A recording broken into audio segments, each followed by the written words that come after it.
तो चर्चा की शुरुआत करें। विजेंद्र जी, आपका रुख करूंगा। क्या सीधे तौर पर मेयर का चुनाव कराना आपके फायदे का सौदा साबित हुआ? विजेंद्र जी, आप तक आवाज पहुंच रही है? आवाज आ रही है मुझे आपको? विजेंद्र जी, क्या ये जो चुनाव के नतीजे आए हैं, सीधे तौर पर मेयर का चुनाव करवाना आपके लिए फायदे का सौदा साबित हुआ? देखिए, जब भारतीय जनता पार्टी ने मेयर का सीधा चुनाव करने का निर्णय लिया था जी, तो उसका एक सबसे बड़ा कारण यह था कि जो चुनाव में खरीद फरोख्त होती है, भ्रष्टाचार होता है, धनबल बाहुबल जो इस्तेमाल करने के बाद में मेयर बनते हैं, पार्षदों के साथ खरीद फरोख्त होती है, वो बंद होनी चाहिए हरियाणा प्रदेश में। तो इस चीज को संज्ञान में लेते हुए, इस चीज को ध्यान में लेते हुए सरकार ने निर्णय लिया कि मेयर के डायरेक्ट चुनाव कराया जाए। और इस बार जनता ने पहली बार अपने मेयर के लिए वोटिंग करी है, डायरेक्ट मेयर को चुना है। और भारतीय जनता पार्टी की इस 4 साल की सरकार ने जो हरियाणा प्रदेश के विकास में जो काम किए थे, उन विकास के कामों पर मोहर लगाई है और 5 मेयर हमें जिताए हैं, ज्यादातर पार्षद हमारे जीत के आए हैं। तो ये हरियाणा प्रदेश की जागरूक जनता की जीत है। आदरणीय मनोहर लाल जी के ईमानदार नेतृत्व में जो हम काम कर रहे हैं, ये उसकी जीत है। और भारतीय जनता पार्टी के जो सभी कार्यकर्ता सैकड़ों की संख्या में लगे हुए थे, ये उनकी जीत है। बिल्कुल। रंजीता जी, आपका रुख करूंगा। कांग्रेस को क्या हासिल हुआ इन तमाम चुनावों में? आपके एक जो लोकल लीडर जिन्हें कहा गया था कि जो स्थानीय जो लीडर हैं वो सपोर्ट करेंगे और वो ही चुनाव मैदान में होंगे, आपके बड़े बड़े घराने जो कहे जाते थे पार्टी के, वो सब एक साथ आए, बावजूद उसके आपकी पार्टी को जो उम्मीदें थी आपके समर्थित उम्मीदवारों से, वो आपको हासिल नहीं हुई। देखिए, कहीं ना कहीं आज लोकतंत्र को षड्यंत्र तंत्र में बदला गया है, या ये कहना कि लोकतंत्र को नीच तंत्र में बदलने का काम भाजपा पार्टी ने किया है। और ये शिकायत कहीं एक जगह से नहीं, सब जगह से आ रही है। सबसे बड़ी मैं ये बात पूछना चाहती हूं, जब यहां पर चुनाव में 2 मशीनें लगाई गई थी, एक मेयर के चुनाव के लिए मशीन थी और एक एमसी के चुनाव के लिए मशीन थी, तो उन दोनों के रिजल्ट अलग अलग आने चाहिए थे, उनकी दोनों की काउंटिंग अलग अलग होनी चाहिए थी। उनको आपस में तार से कनेक्ट करके जब मेयर के चुनाव का बटन दबाया जा रहा था, उसकी कोई बीप नहीं आ रही थी। और दूसरा जब दूसरा वाला चुनाव हो रहा था, एमसी का हो रहा था, उसमें बीप की आवाज आ रही थी। तो अगर आप 2 में वोटिंग करा रहे हैं तो उसके रिजल्ट भी 2 में आने चाहिए। उसका रिजल्ट 1 में आने का साफ नजर आ रहा है कि भाजपा ने पूरी धांधली करने की कोशिश की है। और जब नीचे आपके एमसीज हार रहे हैं, ऊपर आपका मेयर बन रहा है, ये बात हमारी हजम से बाहर है। पानीपत के अंदर आप ये बता दीजिए, 74,000 वोटों के मार्जिन से आप जीत रहे हैं। वहां पे टोटल कपड़ा व्यापारी आपके खिलाफ है, वहां के 22,000 मुसलमानों की वोट आपके खिलाफ है। तो ये ऐसा कौन सा तंत्र आपने चलाया जिससे सारी वोटें आपको मिल रही हैं? नहीं तो रंजीता जी, तो ये तो सोचना आपको भी पड़ेगा ना। आप कह रहे हैं इतने लोग विरोध में हैं, उसके बावजूद अगर बीजेपी जीती है तो कहीं ना कहीं आप लोग कमजोर हुए हैं। आप लोगों की कमजोरी बीजेपी के लिए फायदे का सौदा साबित हुई। कांग्रेस पार्टी, देखिए, कांग्रेस पार्टी की नहीं कह सकती कि इंडियन नेशनल लोकदल, हम अपने सिंबल पर चुनाव देते और हम हारते तो हम सिर झुकाकर अपनी हार को स्वीकार करते। कभी भी छोटे चुनावों में ये हमारी परंपरा रही है, हमने कभी भी अपना सिंबल नहीं दिया। पर जितने भी एग्जिट पोल आ रहे थे, जितने भी विशेषज्ञ बोल रहे थे, इतने प्रचंड बहुमत से जीतना, वो उंगली खड़ी करता ही है कि ऐसा भाजपा ने कौन सा काम कर दिया था। हर राज्य में ये हार रहे हैं, हर चीज इनके विपक्ष में जा रही है। उसके बावजूद अगर मेयर का चुनाव ये करा रहे हैं और सीएम साहब इस नीचता में उतरते हैं कि मैं पंजाबी हूं, सबसे बड़ा पंजाबी हूं और मुझे वोट दे, इनके सारा मंत्रिमंडल उतरता है। अगर वाकई सीएम साहब का इतना कार्ड चल रहा होता तो सीएम साहब की रैली के अंदर कुर्सियां खाली ना होती। आपको ये खुद सीसीटीवी फुटेज दिखाई थी उन रैलीज की, तो साफ नजर आ रहा है जो एग्जिट पोल थे उसके नतीजे कुछ और थे, लोगों के विचार कुछ और थे, लोगों का मत कुछ और था और नतीजे कुछ और आए हैं। ठीक है, मैं सुभाष जी का रुख करूंगा। देखिए, कांग्रेस जो समर्थित उम्मीदवार थे वो कम से कम दूसरे नंबर पर रहे, लेकिन सुभाष जी आपकी पार्टी का तो पूरा सफाया हो गया, आपकी पार्टी तो कहीं नजर ही नहीं आ रही है। देखिए, सबसे पहले तो मैं बीजेपी पार्टी को इस जीत के लिए बधाई देना चाहता हूं और नवनिर्वाचित सभी मेयर और पार्षद के पांचों निगम में जो चुनकर आए हैं सबको मैं बधाई देता हूं। वहीं सभी मतदाताओं को भी मैं बधाई देता हूं जिन लोगों ने इसमें शामिल होकर अपनी नई सरकार चुनने का काम किया है। जहां तक सवाल इंडियन नेशनल लोकदल का है, हार का है, हाँ, हमने इस चुनौती को स्वीकार किया। हम हारे जरूर हैं, लेकिन हमारा प्रदर्शन कहीं भी खराब नहीं रहा। चाहे आप रोहतक में देख लीजिए, हमारे प्रत्याशी तीसरे नंबर पर रहे हैं। वहीं हमारे करनाल में जो हमारे इंडियन नेशनल लोकदल पार्टी समर्थित प्रत्याशी हैं वो अच्छे मुकाबले में रहे हैं। ऐसा कहीं नहीं है कि हम वालों की आवाज मेरे तक नहीं आ पा रही है, प्लीज फोन। हमने चुनौतियों को स्वीकार किया जी। कांग्रेस पार्टी ने कहीं न कहीं ये साजिश करके बीजेपी को जिताने का काम किया है। तो ये इनेलो की हार नहीं कह सकते, ये लोगों को बरगलाने का काम किया गया है, लोगों को जात पात में बांटने का काम किया गया है। कहीं न कहीं बीजेपी सरकार ने इसमें धन बल सरकारी तंत्र का मिसयूज किया है। इसे आप लोकतंत्र की जीत ना कहें। बीजेपी ने अपने आप को स्थापित करने के लिए सारे हथकंडे अपनाए हैं। सुनाई नहीं दे रहा एक अक्षर भी।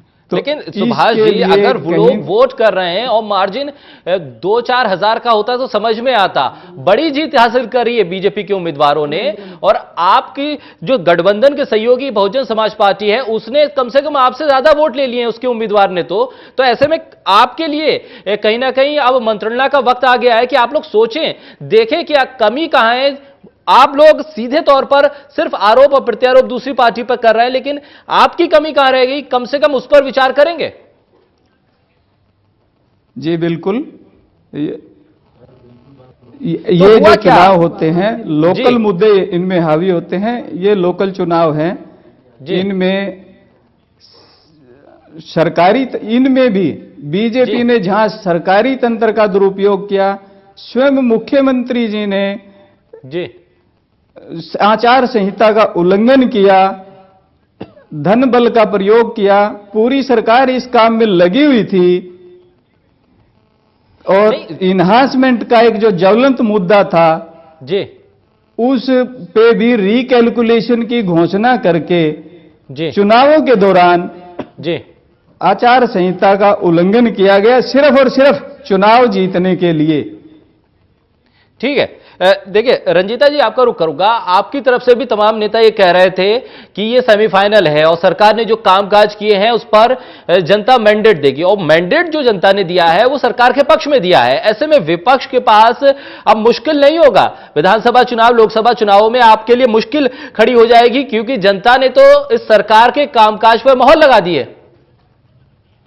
देखिए, मैं आपको यही चीज की एग्जांपल एक और देना चाहती हूं कि वाकई ही अगर भाजपा ने विकास किया होता, वाकई ही भाजपा ने धरातल पर काम किया होता, तो मेयर के चुनाव के अंदर उनको 5 में से 4 जो है कैंडिडेट इंपोर्ट ना करने पड़ते। वो कांग्रेस से ही टूटे हुए लोगों को वहां पर अपने में उन्होंने शामिल किया है। जहां तक पानीपत की बात है, भूपिंदर जी जो थे कांग्रेस पार्टी के समर्थन से मेयर बने हुए थे, और वही इनके खिलाफ बैलगाड़ियां चलाकर इनके स्वच्छता अभियान की पोले खोलते थे। ये वही भूपिंदर जी हैं जो इनके पुतले फूंकते थे और इनके खिलाफ धरने प्रदर्शन करते थे। आज भाजपा सर्फ एक्सल लाती है, उसके अंदर उस कैंडिडेट को डुबोती है और अपने रंग में रंग लेती है। तो अगर वाकई इन्होंने काम किया होता तो आज इनकी स्थिति ये ना होती कि अपने लोगों को, अपने कार्यकर्ताओं को टिकट ना देकर ये इंपोर्ट किए लोगों को टिकट देते हैं, क्योंकि इनको पता है कि अपने कैंडिडेट का तो इनका लोकल विरोध है ही है। दूसरी बात मैं ये पूछना चाहती हूं कि जो इनके बड़े चेहरे हैं जो अपनी अलग पार्टियां बनाते घूम रहे हैं, चाहे वो राव इंद्रजीत सिंह है, चाहे वो सैनी साहब है, वो सब कुछ पार्टी के खिलाफ कर रहे हैं, तब भी पार्टी की हिम्मत नहीं होती कि उनको अपनी पार्टी से बर्खास्त कर दे। तो ये बता दीजिए, भाजपा ने ऐसा कौन सा काम किया है हरियाणा के अंदर कि लोग इनको वोट करें? तो साफ जो इनके खिलाफ थे, जो लोगों का मत इनके खिलाफ था, लोगों की राय इनके खिलाफ थी, आज इतने प्रचंड बहुमत से अपने आप को वोट डलवाकर ये अपनी अपनी पीठ थपथपा रही है। ये लोकतंत्र की हत्या है। ये पता चल रहा है कि लोकतंत्र को षड्यंत्र तंत्र में बदला गया है और जो राजनीति का न्यूनतम स्तर होता है उसको भी इनके नेताओं ने, इनके मंत्रियों ने, चाहे वो मनीष ग्रोवर है जिन्होंने बंदूकों को लेकर भाषण दिए, चाहे इनके मुख्यमंत्री जिन्होंने ये कहा मैं पंजाबी हूं मुझे वोट दो, तो इन्होंने जो भी किया वो बिल्कुल लोकतंत्र की हत्या है। हम इस परिणामों को अस्वीकार करते हैं। हम कोर्ट में भी जा रहे हैं और जो इंडिपेंडेंट कैंडिडेट्स हारे हैं इनसे, वो लोग भी कोर्ट में जा रहे हैं कि दूध का दूध पानी का पानी हो। जब तक बैलेट पेपर वीवीपैट मशीनों की बात की जाती है, आप वीवीपैट मशीनों का इस्तेमाल क्यों नहीं कर रहे? और अगर वाकई वीवीपैट लगाया हुआ है तो आप 10 जगह पर उसकी गिनती करवाइए। अगर आपके 2 मशीन है, उसमें 2 में आपके रिजल्ट अलग अलग आने चाहिए, तो उनको इंटरकनेक्टेड करने का मतलब क्या है? एक मशीन पे वोट डालने पे बीपी नहीं आ रही तो वो वोट डली है कि नहीं डली है, उसकी ऑथेंटिसिटी कहां पे चेक होती है? तो ये बहुत सारे सवाल है जिसको चुनाव आयोग को क्लियर करना होगा। अगर ऐसा किया गया तो ऐसा क्यों किया गया? ठीक है, चुनाव आयोग पर आप लोग एक बार फिर सवाल उठा रहे हैं और आप कानून का सहारा लेने की बात भी कर रहे हैं, लेकिन रंजीता जी जो तमाम मुद्दे आप सरकार के खिलाफ उठा रही हैं, क्या जनता समझ नहीं पाई या जो विपक्षी नेता प्रचार में थे वो समझा नहीं पाए? देखिए, जनता भी समझ में पाई है, सारी दुनिया भी समझ रही है, पर इनकी जो ईवीएम तंत्र है वो तो इनकी समझ से चलता है और इनके हिसाब से चलता है। और जब तक ईवीएम तंत्र चलेगा, उसका षड्यंत्र तंत्र इनका चलेगा, तब तक आप कुछ भी रिजल्ट इनसे एक्सपेक्ट कर सकते हैं। हम बिल्कुल इसके बरखिलाफ हैं। अगर आज दोबारा से आप रीवोटिंग करवा लीजिए और बैलेट पेपर पर करा लीजिए, आपको जमीन आसमान का फर्क नजर आएगा रिजल्ट के अंदर। उससे पता चल जाएगा दूध का दूध पानी का पानी हो जाएगा। हमने पहले भी बहुत बार सवाल उठाए थे। छत्तीसगढ़ में दुनिया भर की मशीनें पकड़ी गई थी। बार बार हर जगह पे शिकायत आती है। अगर एक चीज के खिलाफ शिकायतें हो रही हैं और सवाल उठ रहे हैं तो आपकी कौन सी जिद है कि आप उसी पे बार बार चुनाव करवाकर अपने आप को जितवाना चाहते हैं? और कितनी देर तक ऐसे जितवाएंगे? देखिए, लोकतंत्र की हत्या एक बार होती है, 2 बार होती है। बार बार अगर आप ऐसी चीजें करेंगे तो लोग सड़कों पर उतरेंगे और आपकी बरखिलाफी करेंगे। ठीक है सुभाष जी, क्या दुष्यंत चौटाला के और अजय चौटाला के आपसे अलग होने के बाद जो ये चुनाव आपने लड़ा उसका असर हुआ है इस पे? क्योंकि आप हिसार की सीट भी हार गए हैं, तो कहीं ना कहीं अपाची के भीतर इन तमाम चीजों को लेकर मंथन होगा या नहीं होगा कि जो नुकसान हुआ है उसकी भरपाई आप लोग किस तरह से करेंगे? देखिए, पार्टी सबसे बड़ी चीज होती है। लोगों का आना जाना पार्टी में लगा रहता है। ठीक है, इसके लिए प्रयास किए जाएंगे, नए लोग पार्टी में आएंगे। लेकिन ये चुनाव का जो सवाल है, निगम चुनाव, ये दूसरी तरह का चुनाव बन गया यहाँ। जिस तरह से स्वयं मुख्यमंत्री ने यहाँ आके अपने आप को पंजाबी होने का जो दाव खेला, ये जात पात में बदला गया। कुछ ही दिन पहले शामिल हुए, अपने कैंडिडेट को शामिल करके अपने जो इनका खुद का कैंडिडेट था वो दूसरी पार्टी में जाने को उसको मजबूर किया। और उसी तरफ दूसरी पार्टी के लोगों ने भी एक दूसरे से मिलके इसको जातीय रंग देने का काम किया है। जहां जिंदल परिवार ने कुलदीप जी के साथ मिलके इस चुनाव को अलग ही रंग दिया है। ये उनकी हार है। वहीं हुड्डा साहब ने भी इसमें शामिल होके, सब लोग अपनी अपनी तरह से वो लोग हारे हैं। इसमें कहीं न कहीं इंडियन नेशनल लोकदल नहीं हारी जी। जिन लोगों ने इस चुनाव को जातीय अखाड़ा बना दिया था जी, उन लोगों की शाख दाव पे थी और ये वही लोग ये चुनाव हारे हैं। और उन्हीं लोगों में से कुछ लोगों ने भारतीय जनता पार्टी का साथ दिया, कहीं न कहीं अपनों को भी हराने का काम किया है। ठीक, तो इस पे मंत्रणा करने की जरूरत है, नतीजे बाद में पता लग। ठीक है, मंत्रणा करने की जरूरत है। फिलहाल एक ब्रेक का वक्त हो रहा है और ब्रेक के बाद चर्चा करेंगे कि क्या अगर कांग्रेस सिंबल पर चुनाव मैदान में होती तो इन नतीजों पर कोई असर होता, क्योंकि अभी भी कांग्रेस भारतीय जनता पार्टी के बाद सबसे बड़ी पार्टी बनके इन चुनावों में कम से कम उभरी है। क्या आने वाले विधानसभा चुनाव में इसके नतीजे होंगे और भारतीय जनता पार्टी किस तरह से इस मोमेंटम को विधानसभा चुनाव तक आगे बढ़ाएगी, इस पर चर्चा करेंगे। फिलहाल रुकेंगे एक छोटे से ब्रेक के लिए। तो निगम चुनाव के नतीजे आने के बाद अब चर्चा इस बात पे है कि जो सेमीफाइनल की बात विपक्ष कर रहा था वो सेमीफाइनल तो भारतीय जनता पार्टी ने जीत लिया। अब आगे जो विपक्ष है उसकी रणनीति क्या होगी और क्या भारतीय जनता पार्टी इस मोमेंटम को विधानसभा चुनाव तक या लोकसभा चुनाव तक जारी रख पाएगी? रंजीता जी, आपका रुख करूंगा। क्या आप लोग अगर सिंबल पर चुनाव लड़ते तो क्या आप लगता है आपको बेहतर प्रदर्शन होता? क्योंकि अभी भी आज की स्थिति में भी आपके समर्थित उम्मीदवारों के वोट अगर देखें तो भारतीय जनता पार्टी के बाद सबसे बड़ी पार्टी आप ही हैं। देखिए, जहां तक भाजपा की बात है, भाजपा अकेले जो है रेस में दौड़ रही थी और इनेलो जो जिसको वो मुकाबले में समझ रहे थे वो पहले से ही मुकाबले से बाहर है, क्योंकि उनकी खुद की पार्टी में 2 फाड़ हो चुका है। और उसका सबसे बड़ा उदाहरण ये है कि अभय चौटाला जी खुद स्वयं जो है वो चुनाव के अंदर एक भी जगह पर कहीं भी भाषण देने के लिए या समर्थन देने के लिए नहीं पहुंचे। दूसरी बात, जहां पर बीएसपी का कैंडिडेट खड़ा था और इनका आपस में गठबंधन है, वहां पर बीएसपी के लोगों का ये शिकायत थी कि इनेलो वालों ने हमें वहां पर सपोर्ट नहीं किया। तो इनकी आपस की लड़ाइयां ही बता रही हैं कि ये जो इनेलो चुनाव लड़ रही थी तो और जेजेपी जो इनसे बाहर निकल गई है, तो ये शव है या वो प्राण थे या वो प्राण है ये शव थे। तो ये चीजें तो इनको बाद में क्लियर पढ़नी पड़ेंगी और क्लियर हो चुकी है कि 15 साल से ऑलरेडी सत्ता में बाहर थे और घर के कलह ने इनको खत्म कर दिया है। और जहां तक कांग्रेस पार्टी का सवाल है, कांग्रेस पार्टी अगर सिंबल पर लड़ती निश्चित तौर पर रिजल्ट दूसरे होते, पर वो रिजल्ट दूसरे कैसे होते जब ईवीएम तंत्र में इतनी बड़ी गड़बड़ है और आप जिस तरीके के रिजल्ट लाना चाहते हैं आप उस तरीके के रिजल्ट ला रहे हैं। तो आपके सामने सबका सरेंडर है, आप अकेले ही लड़िए, आप अकेले ही अपने आप को वोट डलवाइए और आप जीतिए और अपनी सत्ता में रहिए। सत्ता का लालच इस तरीके से इनके सर पर चढ़ चुका है कि आज मुख्यमंत्री जी जब सब जगह पर नकारे जा रहे हैं, जब रैलियों में इनकी कुर्सियां खाली आ रही हैं, जब एग्जिट पोल में रिजल्ट इनके खिलाफ आ रहे हैं, तो ऐसा कौन सा जादू मुख्यमंत्री जी ने कर दिया जिसकी वजह से वोट इतने प्रचंड वोटों से जीत रहे हैं। तो इसलिए हम इनके खिलाफ सवाल उठा रहे हैं कि इसकी न्यायिक जांच होनी चाहिए, दूध का दूध पानी का पानी होनी चाहिए। और आप किसी एक वार्ड के अंदर बैलेट पेपर पे दोबारा से चुनाव करके रिजल्ट देख लीजिए, अगर उसमें अंतर ना आया तो हम सत्ता से बाहर चले जाएंगे। ठीक है विजेंद्र जी, क्या मुख्यमंत्री की ताबड़तोड़ रैलियां, आपके पूरे मंत्रिमंडल के जो लोग थे वो सभी इस चुनावी मैदान में प्रचार के लिए थे, उसका फायदा आपको मिला? दूसरा, क्या कांग्रेस का इस चुनाव में बिना सिंबल के प्रत्याशियों को समर्थन देना यह भी आपके लिए फायदेमंद साबित हुआ? देखिए, निश्चित रूप से भारतीय जनता पार्टी ने पूरी जी विजेंद्र जी।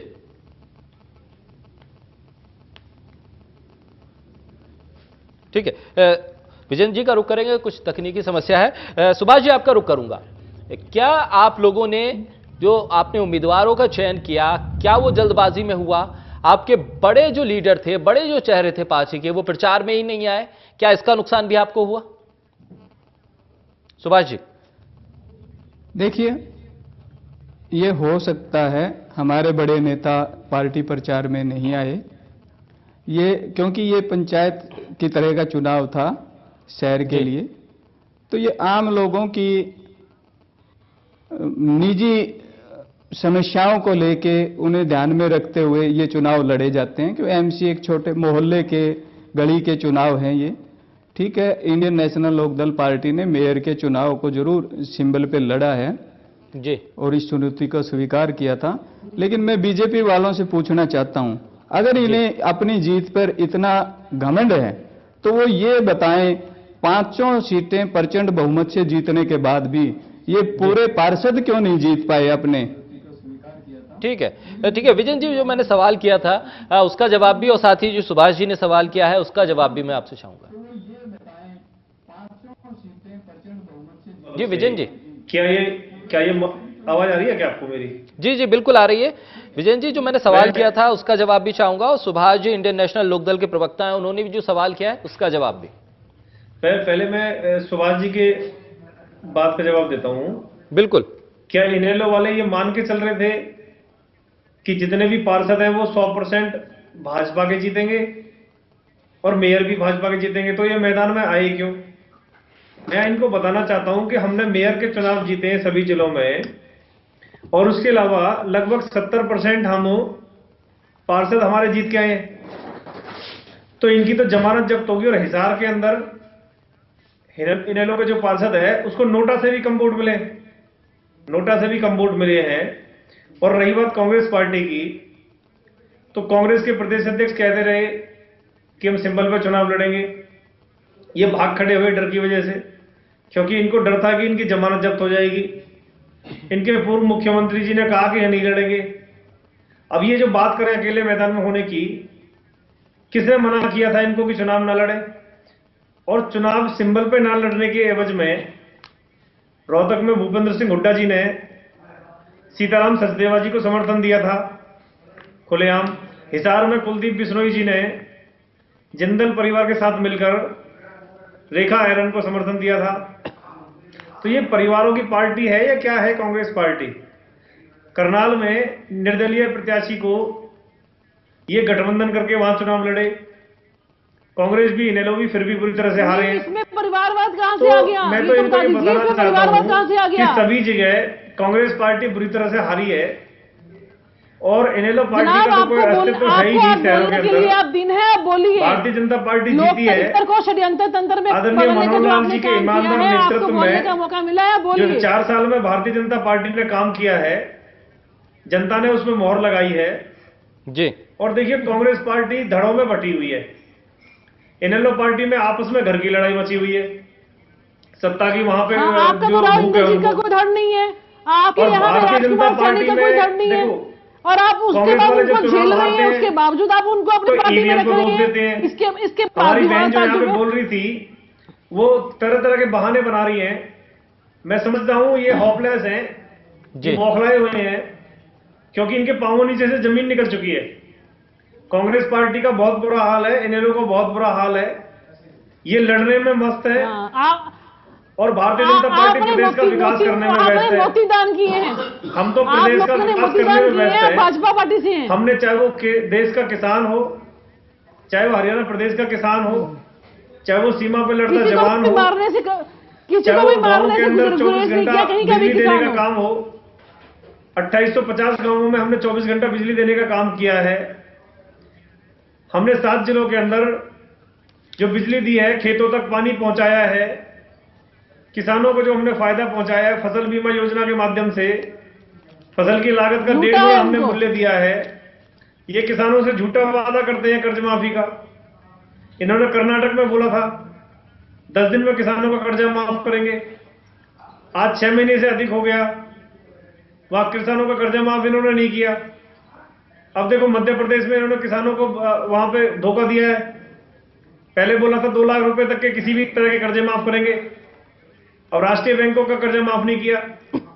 हैरो का, कल्टीमीटर का, रूटरवेटर का जो किसान ने कर्जा लिया था वो माफ नहीं किया। सिर्फ इन्होंने जो प्रतिवर्ष लेते हैं फसली ऋण माफ किया है। तो कांग्रेस पार्टी किसानों को भी धोखा दे रही है, जवानों के साथ भी धोखा कर रही है, जनता को भी इन्होंने धोखा दिया। हरियाणा प्रदेश में आप देखो, इनकी सरकार को प्रॉपर्टी डीलरों की सरकार कहा जाता था।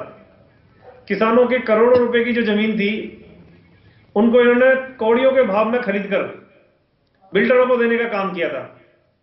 और कांग्रेस पार्टी का देखो कोई नेता नहीं है, कोई नीयत नहीं है। कलम देख रहे थे पूरे देश में, सोशल मीडिया पे और न्यूज पे चला हुआ था। इनके जो शीर्ष नेता हैं, राहुल गांधी जी जो इनकी पार्टी के राष्ट्रीय अध्यक्ष हैं, वो एक प्रेस कॉन्फ्रेंस तक अपने दम पे नहीं कर सकते। एक प्रेस कॉन्फ्रेंस करने के लिए इनकी पार्टी के 20 नेता उनके इर्द गिर्द खड़े हुए हैं।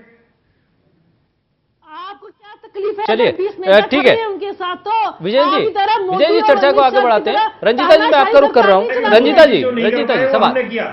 ठीक है विजय जी, नहीं, आता हूँ। बड़े-बड़े जी नहीं कर बोल पाए, रहे हमने हैं, किया। इनसे पूछिए। ठीक है। राष्ट्रीय अध्यक्ष को ज्योतिरादित्य सिंधिया का सहयोग लेना पड़ रहा है। इन्होंने क्या मध्य तो इनका प्रदेश कैसा में नेता है, कैसा जो नेतृत्व हारे पूरा हैं, देश देख रहा है। छत्तीसगढ़ इनके हाथ से चला गया तो इन्होंने ठीक वहाँ है, घपले ठीक किए है, थे। हरियाणा पे आ जाते हैं, आज निगम चुनाव पे आते हैं। विजय जी, आज डेट ठीक है, रंजीता जी। सामने आ जाएगी। करोड़ जनता है।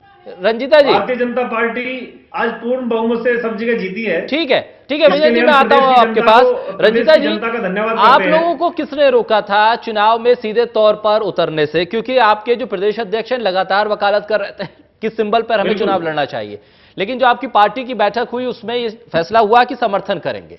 आपके तमाम कद्दावर नेताओं ने अपने समर्थित उम्मीदवारों को मैदान में उतारा। अब आपके उन समर्थित उम्मीदवारों की हार हुई है, तो ऐसे में बीजेपी कहां डिफॉल्टर है? आप लोग खुद ही मैदान में नहीं उतरे थे सिंबल के साथ। अगर सिंबल के साथ उतरते तो शायद आपको भी कुछ बेहतर नतीजे मिल पाते। देखिए, मैं आपको पहले भी बता चुकी हूँ, भाजपा सिंबल पर चुनाव हर बार लड़ती है। कांग्रेस पार्टी जो है, न्याय जो चुनाव होते हैं, नगर निगम के जो चुनाव होते हैं, जो छोटे चुनाव होते हैं, हम कभी भी उसमें सिंबल नहीं देते, इनकी जमानत जब्त होती इसलिए नहीं लड़े भाईचारा, हम आपका भाईचारा कभी भी खराब नहीं करते। ये गलियों के चुनाव होते हैं, ये आपसी भाईचारे के चुनाव होते हैं, ये स्थानीय मुद्दों के चुनाव होते हैं, ये आपस में भाई भाई का चुनाव होता है। इसके अंदर पार्टीबाजी करके लोगों में जातिवाद का जहर घोलने का काम जो भाजपा करती है, वो कांग्रेस पार्टी की ना कभी आगे भी करेगी। और जहां तक ये बड़े बोल रहे थे अभी कि हमने किसानों के लिए ये कर दिया, हमने वो कर दिया, किसानों को मारने का काम भाजपा ने किया है। और एक एक किसान आज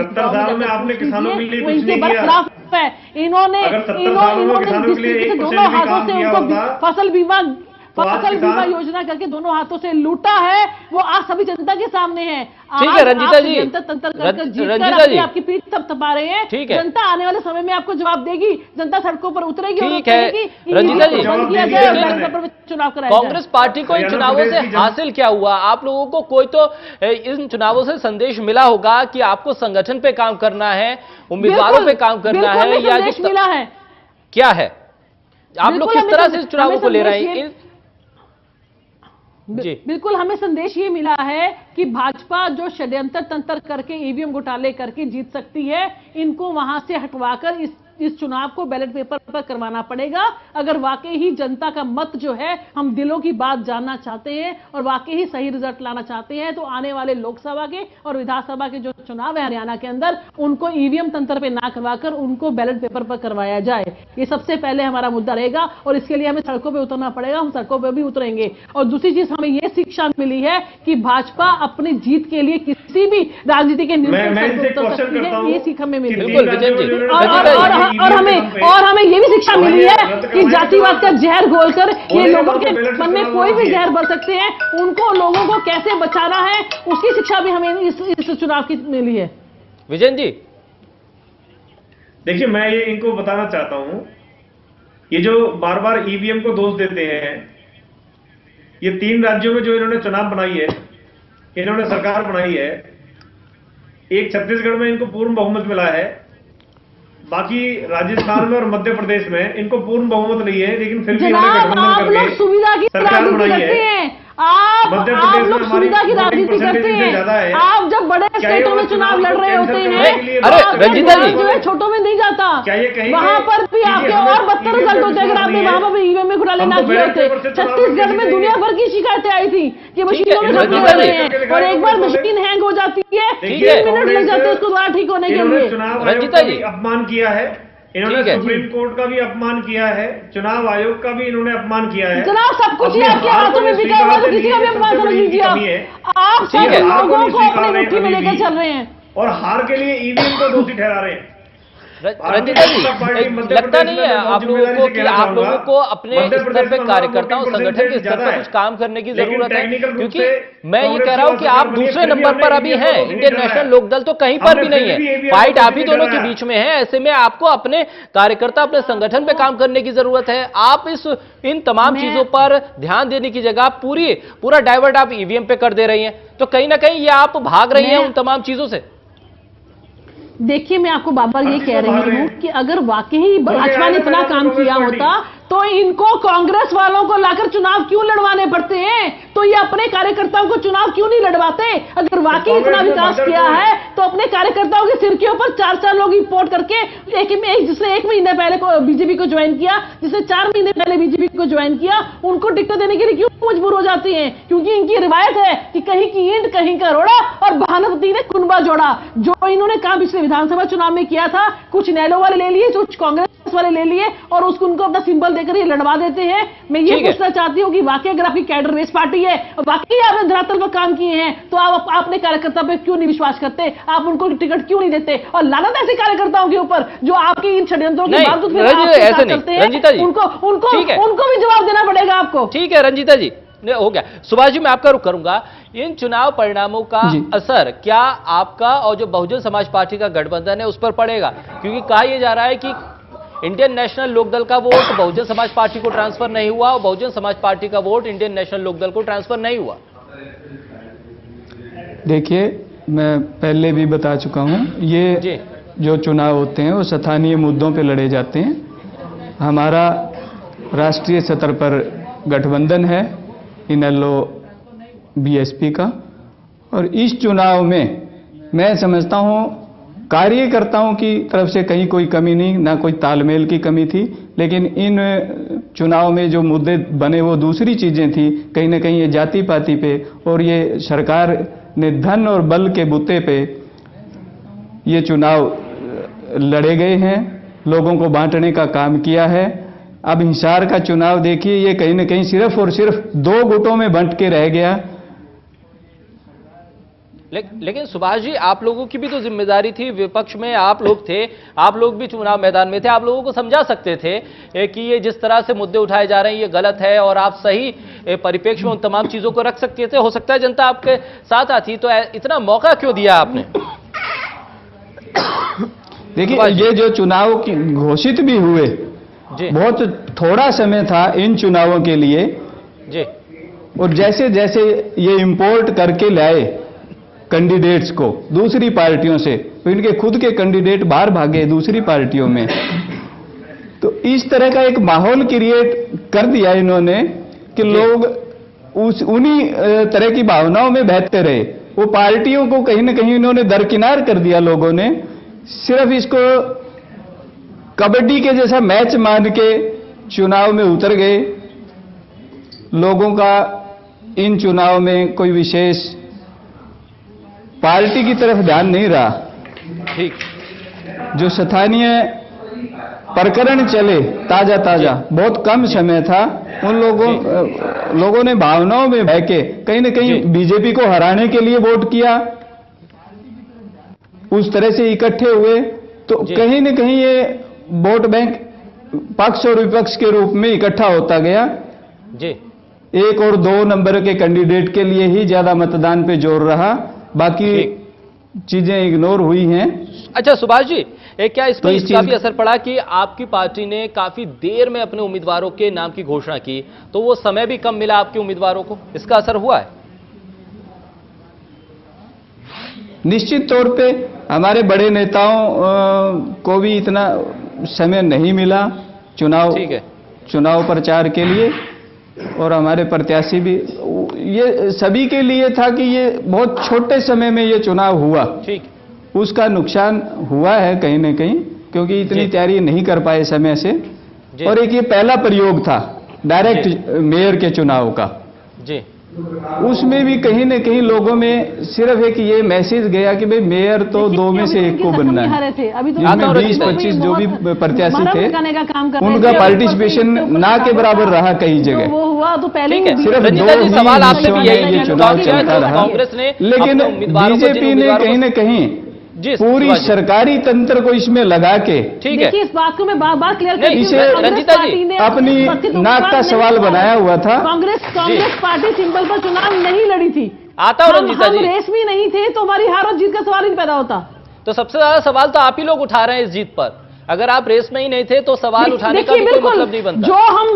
जो हम लोगों से आम जनता से मिलते हैं, हम लोगों के बीच में जाते हैं, बूथ पर जाते हैं, हमें अगर 10 लोगों से मुलाकात होती है, 10 में से 9 लोग इनके खिलाफ होते हैं, और उसके बावजूद अगर ऐसे रिजल्ट आते हैं तो वो उंगली खड़े करने का नहीं, तो मौका अच्छा था ना आपके पास, अगर 9 लोग खिलाफ थे तो आप अपने मैदान में ताल ठोकते और आप लोग जीत जाते अगर 9 लोग खिलाफ थे। बिल्कुल उतारेंगे, आगे लोकसभा और विधानसभा के चुनाव होंगे, हम बिल्कुल अपने सिंबल पर प्रत्याशियों को उतारेंगे और आपको रिजल्ट डिफरेंट नजर आएंगे, और हमारी पुरजोर कोशिश रहेगी कि हम ईवीएम के ऊपर ये चुनाव ना होने दें, क्योंकि ईवीएम में घोटाला, भाजपा से बड़ा घोटाला कोई नहीं कर सकता। चलिए विजन जी, समय कम है। विजन जी, जिस तरह से आपकी पार्टी ने सबसे पहले उम्मीदवारों के नाम की घोषणा की और आपके जो उम्मीदवार थे उनको एक भरपूर वक्त भी मिला, और आपकी तमाम पार्टी के जो नेता थे वो भी एक साथ आए थे और सभी ने प्रचार भी किया, मुख्यमंत्री खुद मैदान में थे चुनाव प्रचार में, तो उसका फायदा, साथ ही जिस तरह से विपक्ष कहता था ये सेमीफाइनल है, दरअसल अब मुख्यमंत्री ने प्रेस कॉन्फ्रेंस में खुद कहा कि जनता ने जो सरकार के कामकाज थे उस पर मोहर लगा दी, यानी तमाम चीजों को ध्यान में रखकर भारतीय जनता पार्टी को लोगों ने वोट किया। देखिए, निश्चित रूप से भारतीय जनता पार्टी ने चुनाव जी विजन जी, चलिए विजेंद्र जी का रुख करूंगा, समय कम है।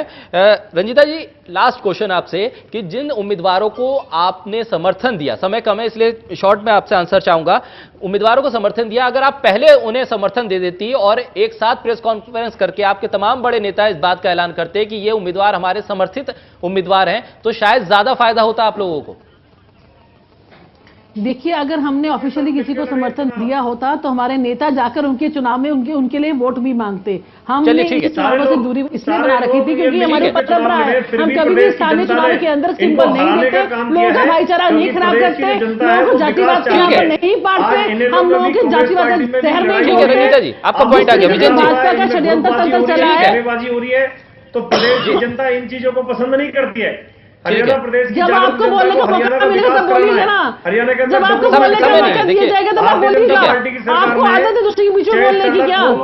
चाहे सीवर हो, चाहे बिजली हो, चाहे पानी हो, चाहे करोड़ों रुपए सब चीजों के लिए त्राही कर रहे हैं लोग, चाहे बिजली हो, चाहे पानी हो, चाहे सड़कें हो, चाहे नौकरियां हो, चाहे किसान हो, चाहे व्यापारी हो, चाहे कर्मचारी हो, कोई तो वर्ग बता दीजिए आपसे खुश है, चाहे बिजली देने कोई तो वर्ग बता दीजिए आपसे खुश है। जो लिस्टें आप गिना रहे हैं इनमें से किसका भला किया आप ये तो बता दीजिए। उसको देखते हुए जनता, ठीक है, आप सभी मेहमानों का बहुत शुक्रिया। समय अब खत्म हो रहा है चर्चा का, और जिस तरह से ये चुनाव हुए उसके जो परिणाम है वो जनता के सामने है। आप सभी मेहमानों का बहुत शुक्रिया। सुभाष चंद्र जी आपका बहुत शुक्रिया, रंजीता मेहता जी आपका बहुत शुक्रिया, विजेंद्र नेहरा जी आपका बहुत शुक्रिया। आप सभी मेहमानों ने इस चर्चा को सार्थक बनाया। जो नतीजे सामने आए हैं वो कहीं ना कहीं भारतीय जनता पार्टी के लिए उत्साह बढ़ाने वाले हैं, और इन चुनाव के नतीजों से जो उत्साह, जो एनर्जी भारतीय जनता पार्टी के कार्यकर्ताओं को मिली है, उसको मोमेंटम के तौर पर किस तरह से वो लोकसभा विधानसभा चुनाव पर लेके जाते हैं, इस पर काफी अहम नजर रहेगी। साथ ही विपक्ष आगे क्या रणनीति अपनाता है ये भी आने वाला वक्त बताएगा। फिलहाल रुकेंगे एक छोटे से ब्रेक के लिए, ब्रेक के बाद बहुत जल्द हाजिर होते हैं।